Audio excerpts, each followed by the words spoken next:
ক্ষণক্ষণে বুড়া বুড়ি যখন রাতের গভীরে হাত তুলি বলে, রব্বুল আলামিন, তোমার অবাধ্য হয়ে, তোমার হুকুম না মেনে গুনাগানা করে, মানুষের হক না হোক গীবত সমালোচনা করে হয়রান হয়ে গেছি। ছোট বড় সগীরা কবিরা কিছুই বাদ যায় নেই। সমস্ত গুনাহ করে ফেলেছি, নিজেকে তছনছ করে ফেলেছি। এখন শরীরটা ভালো নাই, মনটা ভালো নাই, খেতে পারি না, চলতে পারি না, শুইতে পারি না, চলাফেরা করতে পারি না, কেউ পছন্দ করে না, তুচ্ছ তাচ্ছিল্য করে।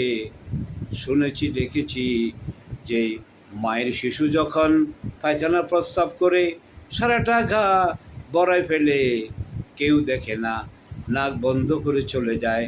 মা যখন দূর থেকে এসে দেখে, ওই বেবিকে ধুয়ে মুছে তাড়াতাড়ি করে শাড়ির আঁচলের মধ্যে পেঁচায় আর দুধ পান করায়, আর বলে, আদরে আদরে বলে, হায় রে, আমি কোথায় ছিলাম, আমার বেবি কত না কষ্ট করেছে।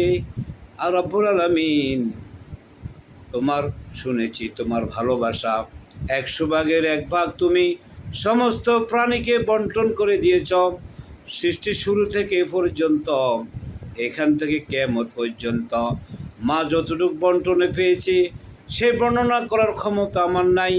যতটুকু পেয়েছি ততটুকের নমুনা যদি এরকম হয়, ওই 100 ভাগের ভালোবাসা, 99 ভালোবাসা তুমি আল্লাহ, আমার স্রষ্টা, আমার পালনকর্তা, আমার মালিকের কাছে ওই 99 ভালোবাসার বর্ণনা করার ক্ষমতাও আমার নাই। কতখানি এই আশায় তোমার কাছে হাত তুলেছি রব্বুল আলামিন। আমার তো এখন আমি এই ক্ষত বিক্ষত শরীরটাকে তুমি ক্ষত বিক্ষত দেখে ফেলে দিও না, আমাকে ছেড়ে দিও না, আমাকে আমার মাপ ক্ষমা করে দাও, আমার তোমার রহমত দয়াময় হেফাজত করে নাও। আল্লাহ তখন ঘোষণা করেন, ফেরেশতাকে ডেকে বলেন, ফেরেশতা দেখো এই বুড়া বুড়ি ক্ষণক্ষণে, এই বুড়া বুড়ি আমাকে দেখছি কি না? ফেরেশতা বলেন না। তাহলে কেন এত কাকুতি মিনতি? ও ফেরেশতা বলেন, কোরআনে পেয়েছে, শুনেছে, সেজন্যে তারা এখন আপনার কাছে আপনি ফিরাই দেন না, সে আশায় তারা এত কাকুতি মিনতি। শোনো ফেরেশতা, ওই বুড়া বুড়িকে একবারে নিষ্পাপ করে দাও, সমস্ত গুণাগুলি মাফ করে দাও। আমরা ক্ষণক্ষণে বুড়া বুড়ি নিরাশ হব না কোনোভাবেই।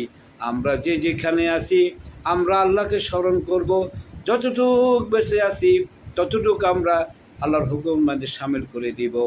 ইনশাআল্লাহ আল্লাহ আমাদেরকে মাফ করে দিবেন।